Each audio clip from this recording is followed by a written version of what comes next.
Assim diz a Santa Escritura. Quando Jesus soube que os fariseus tinham ouvido dizer que ele fazia e batizava mais discípulos do que João, se bem que Jesus mesmo não batizava, e sim os seus discípulos, deixou a Judéia, retirando-se outra vez para a Galiléia. E era necessário passar pela região da Samaria.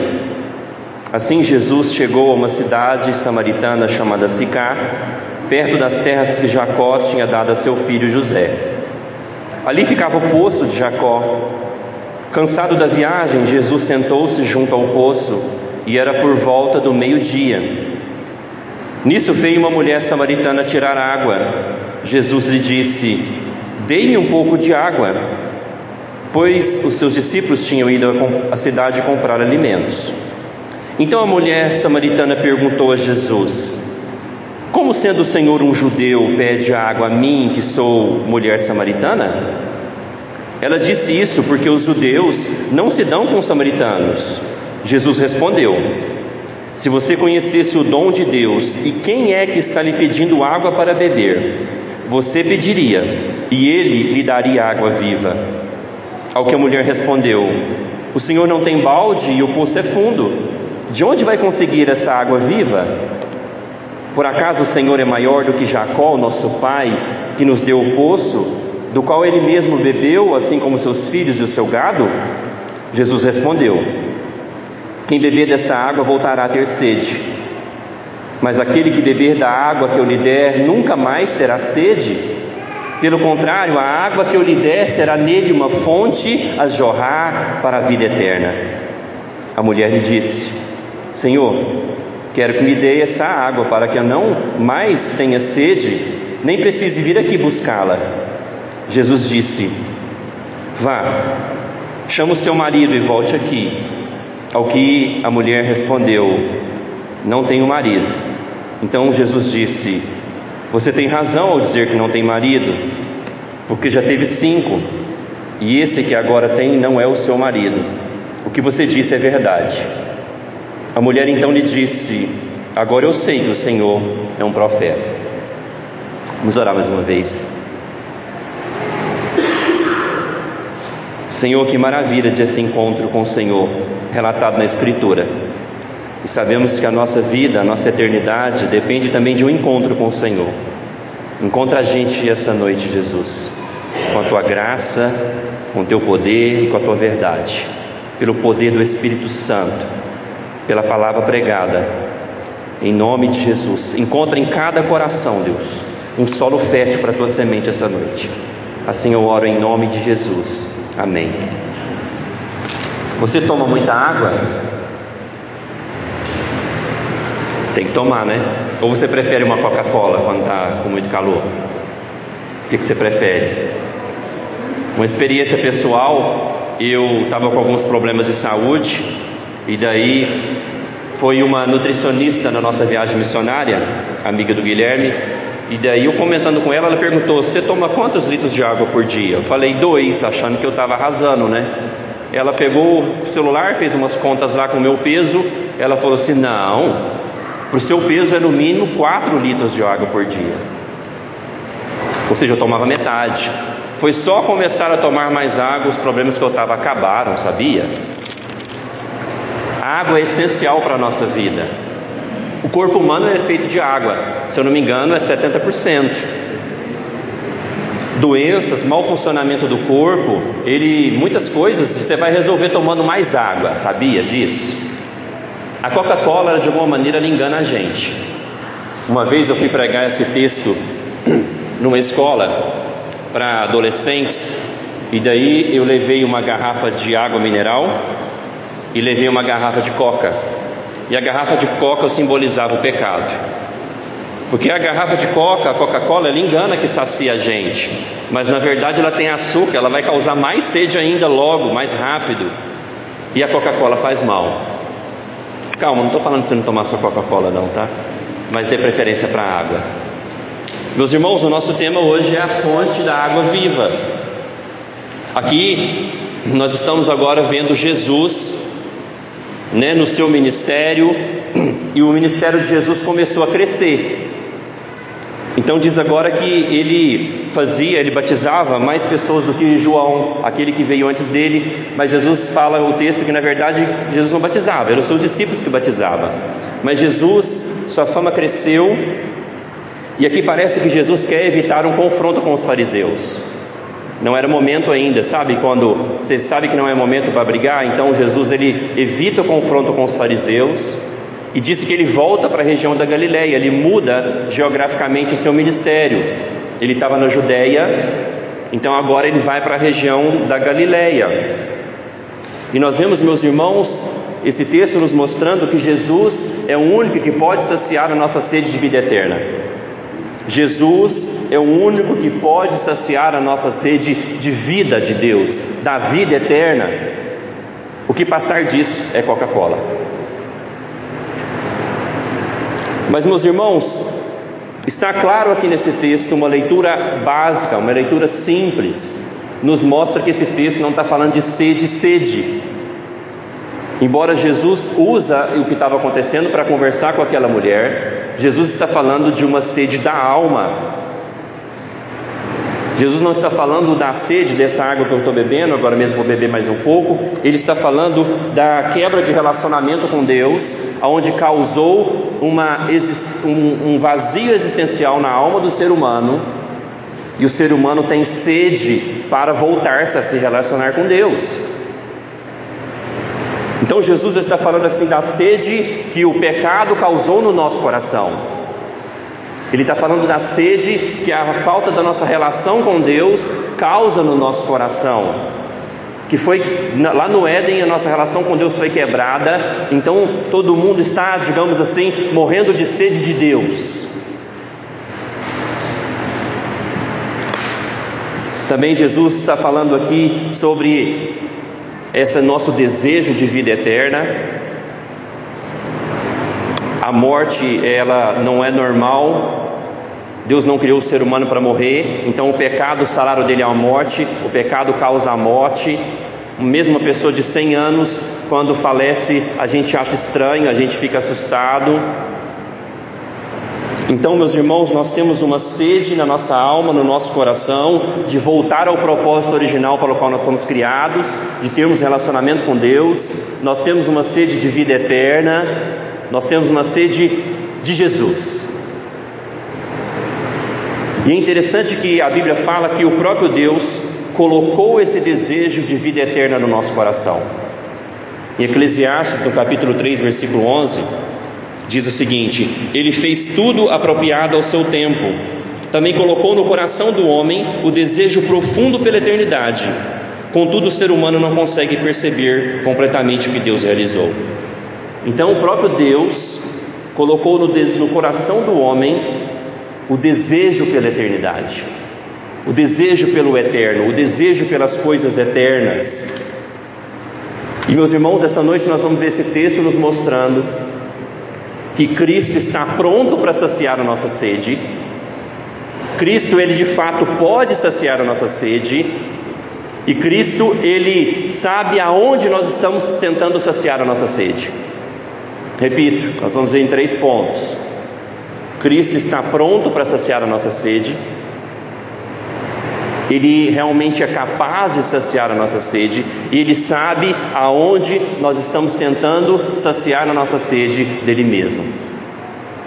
Jesus desnudou o coração dessa mulher. Ele desnuda o nosso coração porque Ele sabe aonde nós estamos tentando saciar aquilo que só Deus pode preencher e saciar na nossa vida. Jesus nos conhece por completo. Primeiro, meus irmãos, me chama a atenção nesse texto, do versículo 1 a 10, Jesus inicia esse diálogo com essa mulher. A gente vê aqui algo extremamente interessante, profundo, que eu não tenho nem palavras. Eu não sei se você percebeu, o Deus eterno, o Filho de Deus, o Deus encarnado como um homem, ele está cansado de uma viagem precisando de água. Você pode imaginar isso? Aquele que criou a água, o Filho de Deus, agora está cansado, precisando que alguém lhe dê água. Você Você pode imaginar isso? O Deus Todo-Poderoso encarnado ali em Jesus, o Filho de Deus, ele está suado. Eu imagino ele com a boca seca, sem fôlego, porque diz que era meio-dia e ele estava caminhando. Ao ver isso, a encarnação de Jesus, eu lembrei da semana passada aquele versículo que fala que ele, sendo rico, se fez pobre por amor de nós, para que pela sua pobreza nós nos tornássemos ricos. Nós vemos aqui na prática, 2 Coríntios 8, 9, que fala sobre isso semana passada. O Deus poderoso, sendo rico, tendo tudo nas suas mãos, se fez pobre, se tornou um homem, agora com sede, cansado de uma viagem, suando de uma caminhada longa, por amor de nós. Então veja, meus irmãos, que Jesus, ele se tornou humano como nós, então ele pode se identificar conosco.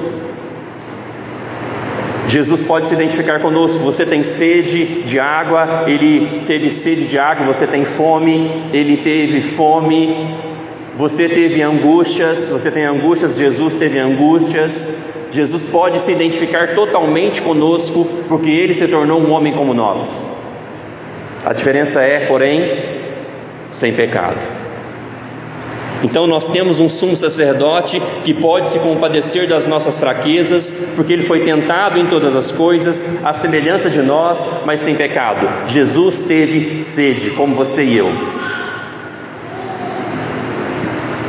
E meus irmãos, a gente vê que Jesus aqui, ele quer saciar a nossa sede. Ele inicia uma conversa com aquela mulher. Ele que tomou iniciativa, assim foi, Jesus chegou na nossa vida. Ele que tomou iniciativa. Nós nunca tomaríamos a iniciativa de buscar a Deus por causa dos nossos pecados. Jesus que veio até nós, ao nosso encontro. Algum amigo nos convidou para ouvir de Jesus. Algum parente nos convidou. Jesus é que veio até nós. Jesus é que quer saciar a nossa sede de vida eterna. Ele que inicia o diálogo com aquela mulher. Meus irmãos, eu não sei se você conhece o contexto, a cultura daquela época. Jesus aqui está quebrando vários paradigmas. Primeiro, um homem conversando com uma mulher sozinha não era algo bom naquela cultura, num local onde não tinha ninguém. Segundo, meus irmãos, que provavelmente a fama daquela mulher não era boa. Ela tinha problemas morais, por isso que ela estava ali também sozinha. Os comentaristas dizem que normalmente as mulheres iam ao poço juntas. Então veja que ela está ali sozinha, porque ela tinha problemas de cunho moral. Ou seja, as outras mulheres não queriam andar com ela. E Jesus quebra ali o principal paradigma cultural, que era de um samaritano ter acesso a um judeu. Porque, meus irmãos, não sei se você sabe da história, as 12 tribos de Israel, de um rei, filho de Salomão, eles se dividiram. 10 tribos ficaram com o nome de Israel, onde a capital era Samaria, e 2 tribos, elas ficaram com a sua capital em Jerusalém. E daí, meus irmãos, pode vir aqui pegar. Se você está querendo pegar, ele pode vir aqui. Então, meus irmãos, um judeu, ele não tinha o hábito de conversar com um samaritano. Um judeu, ele achava que ele se tornava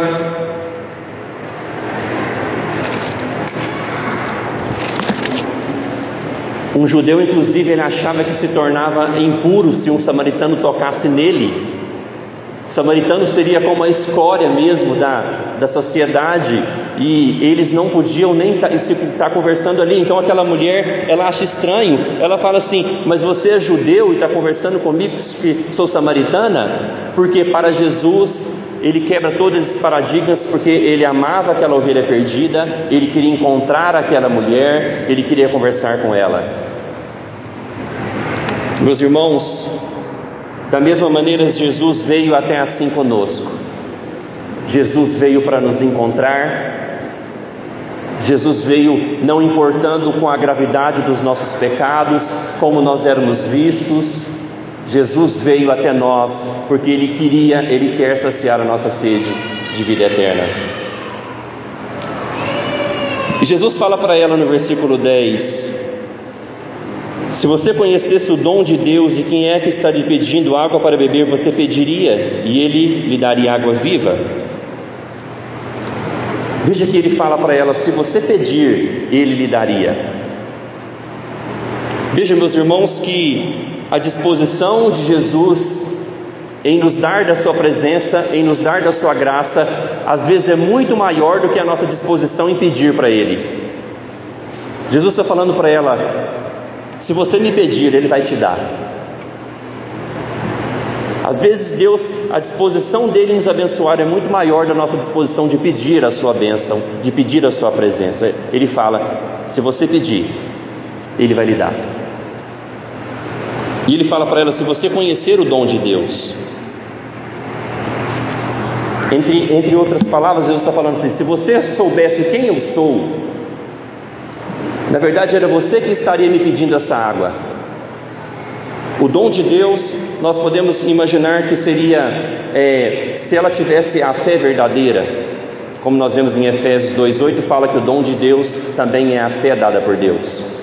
Mas eu imagino que o dom de Deus que ele fala aqui é se essa mulher soubesse de fato quem Jesus é.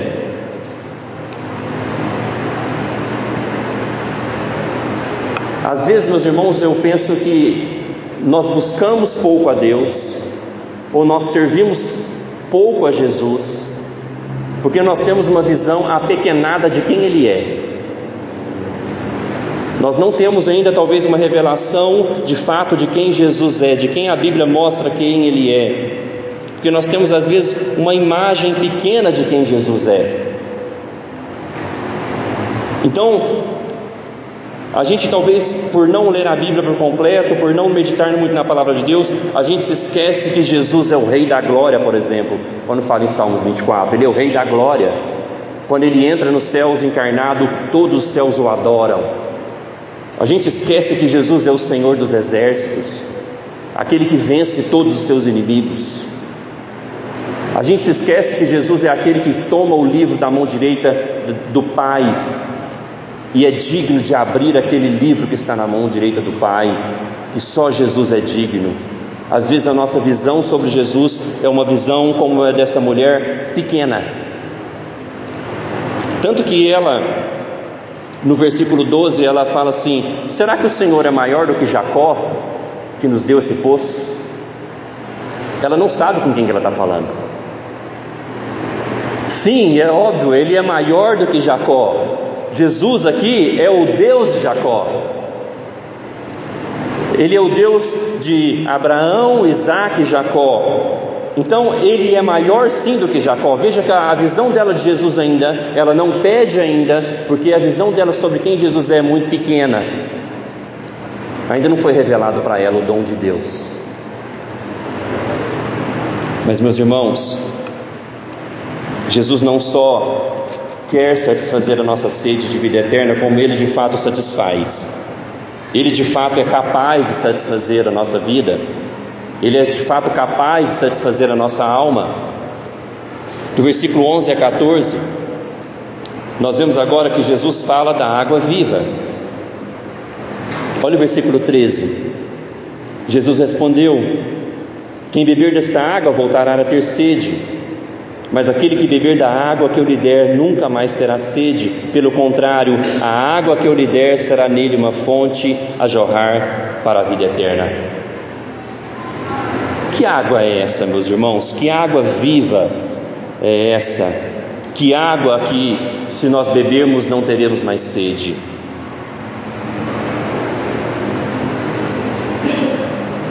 Que água é essa? Essa é a água que vem da fonte. Essa água que vem do próprio Deus, aonde nós voltamos agora pela fé em Jesus a termos agora uma relação viva com Deus. É a água do perdão de Deus, é a água que de fato sacia, é a água que nos completa, que só Jesus pode realizar isso na nossa vida. Essa água viva é quando nós cremos nele e agora o nosso coração está satisfeito nele. Quando nós cremos nele e agora nós sabemos que nós somos perdoados por Deus e agora nós podemos ter uma relação viva com Deus. Essa água é viva por isso. A água do poço, ela volta a dar sede na gente. Eu tomei antes da pregação, já estou com sede de novo. Jesus está falando que a água daquele poço, ela volta a dar sede. O poço humano de Jacó, nessa relação de conversa espiritual, seria as coisas deste mundo que não vão nos levar a estarmos satisfeitos. As coisas neste mundo que nós buscamos alegria e segurança nelas, que elas não vão completar a nossa vida. E veja, meus irmãos, que a segurança daquela mulher ainda está no seu braço, ainda está naquele poço. No versículo 12 ela fala: não, Jacó nos deu esse poço, ele alimentou os seus filhos, os seus gados. Veja que a segurança dela ainda está naquele poço. Mas não, meus irmãos, não, os poços de Jacó desse mundo não vão satisfazer a nossa vida. Não vão. Um emprego, uma carreira bem-sucedida, marido, filhos, tudo o que a gente pode conquistar nessa vida, ainda assim vai ser um poço de Jacó. A gente vai sempre precisar de mais, mais e nunca estará satisfeito. E nós estamos querendo buscar satisfação muitas vezes nas coisas deste mundo. Quando eu casar eu vou ser feliz. Quando eu completar essa carreira eu vou ser feliz. Quando eu tiver esse bem eu vou ser feliz. O nosso coração é uma fábrica de idolatria, é uma fábrica de buscar segurança nas coisas deste mundo. Mas não, meus irmãos, tudo isso é poço de Jacó, é água humana, não vai nos satisfazer. Santo Agostinho, teólogo da Idade Média, dizia: a nossa alma estará inquieta enquanto não repousar em Deus. A nossa alma estará inquieta enquanto não descansar, repousar em Deus.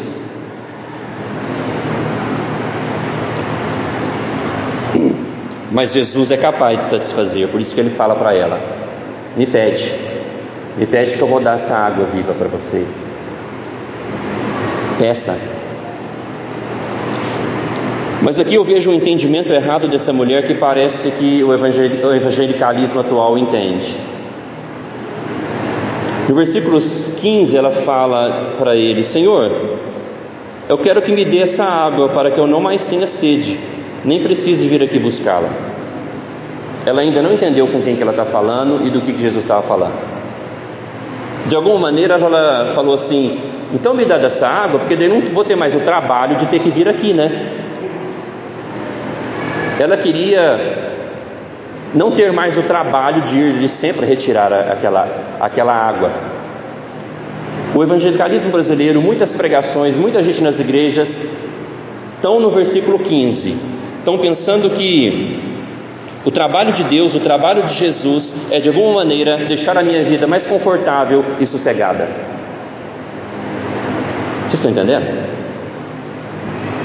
A gente pensa que servir a Deus, vir para a igreja, fazer parte da igreja, é para que de alguma maneira a minha vida seja mais confortável. Deus vai me ajudar para mim ter mais sossego, para mim não precisar ir lá toda vez buscar água. Mas não, meus irmãos, nós não vamos a Cristo para ter uma vida melhor. Nós vamos a Cristo porque Ele é melhor do que a vida. Salmo 63:3 diz isso: a tua graça é melhor do que a vida, por isso os meus lábios te louvam. Jesus não existe para tornar a nossa vida melhor. Jesus, tê-lo como o Senhor do nosso coração, é melhor do que ter a própria vida, meus irmãos. Então fuja de pregações que falam que Deus vai fazer você ter uma vida melhor. Nós sabemos que sim, mas não é esse o propósito. O propósito é a gente ter a nossa relação restaurada com Deus e ter a nossa vida saciada por Ele. E aí a gente não precise mais buscar no pecado ou nas fontes desse mundo satisfação, porque as fontes desse mundo não satisfazem o nosso coração. Nós vemos também que Ele conhece a nossa sede e aonde nós estamos tentando saciar ela. Vocês perceberam na leitura qual que era o poço de Jacó, entre aspas, humano, aonde essa mulher buscava saciar a sua vida? Vocês perceberam na leitura?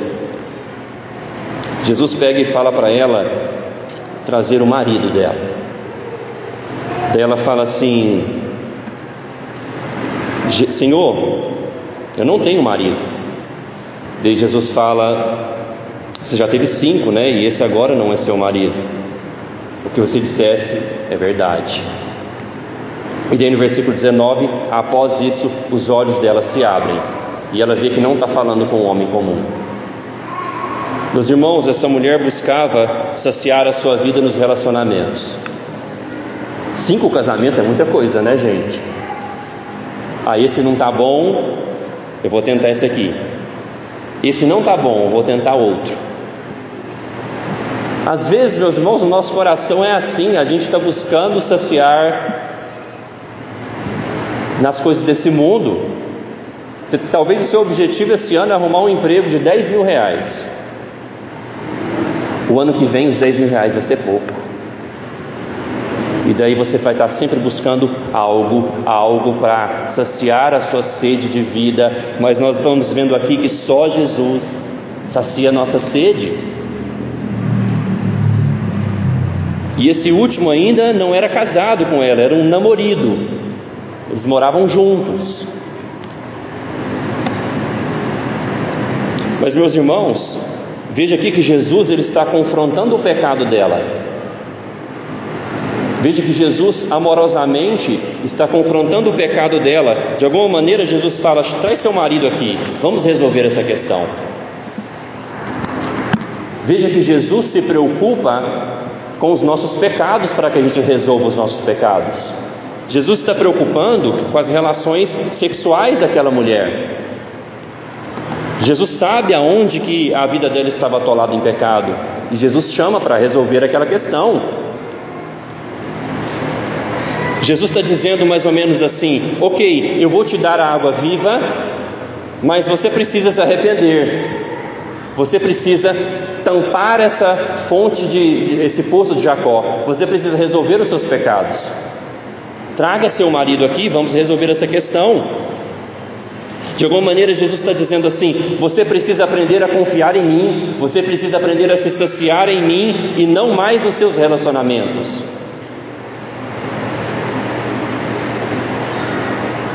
De alguma maneira Jesus está falando para ela: você já não tentou demais, não? Será que você não está cansada de tentar saciar a sua vida tanto e não conseguir? Jesus, meus irmãos, sempre que nos chama, Ele vai sim confrontar o nosso pecado. Ele vai sim nos chamar para consertar as coisas. Ele vai sim nos chamar e confrontar aonde que nós estamos, saciar e buscar satisfação nesse mundo, nessa vida. Ele precisa nos confrontar, porque Ele nos ama. Aí ela se assusta. Ela viu que ela não estava falando com um homem qualquer, porque aquele homem conhecia intimamente a vida dela. Ou seja, Jesus conhece intimamente o nosso coração. Jesus sabe da idolatria do nosso coração. Jesus sabe onde eu e você podemos estar tentando saciar a nossa sede de vida. Jesus conhece o nosso pecado e nos chama para colocar o nosso pecado diante dele. Ele fala: traz o seu marido aqui. Mas meus irmãos, por que ele manda a mulher trazer o marido? Será que Jesus queria condenar ela? Não, Jesus queria perdoar ela. Jesus queria salvar aquela mulher. E Jesus conseguiu isso. Depois, por curiosidade, eu te incentivo a ler o capítulo 4 todo e veja o desenrolar dessa história. Veja o que aconteceu na vida dessa mulher que teve um encontro com Jesus. Chega na sua casa hoje e não durma sem ler o capítulo 4 todo. Meus irmãos, Jesus está pronto para nos saciar. Ele disse para ela e diz para nós hoje: pede. Se você pediria, Ele te daria. Pede para Jesus. Pede para Jesus saciar a sua sede de vida. Pede para Jesus completar o seu coração com a graça dele. Pede, ele está disponível, ele fala, pede e ele te daria.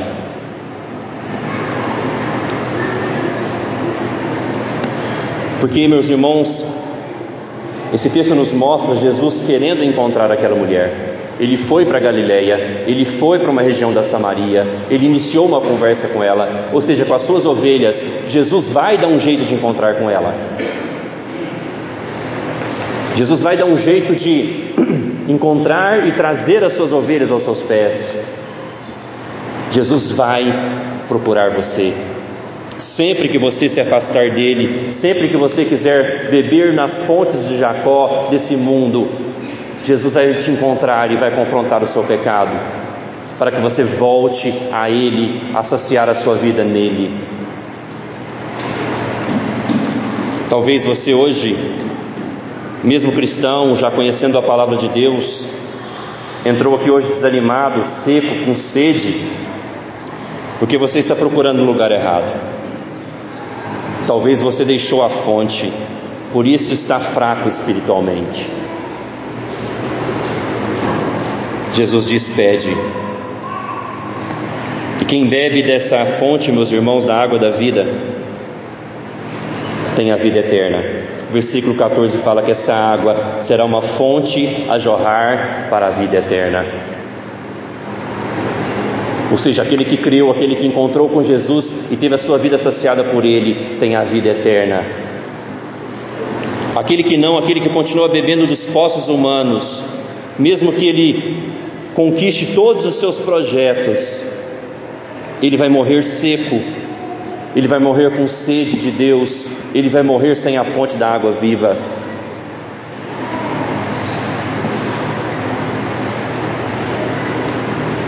Portanto, meus irmãos, eu quero terminar louvando o nosso Senhor Jesus, a fonte de água viva,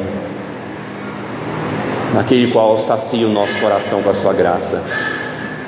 Está com sede? Jesus mata a sua sede, mas Ele faz isso confrontando o nosso pecado. Oremos.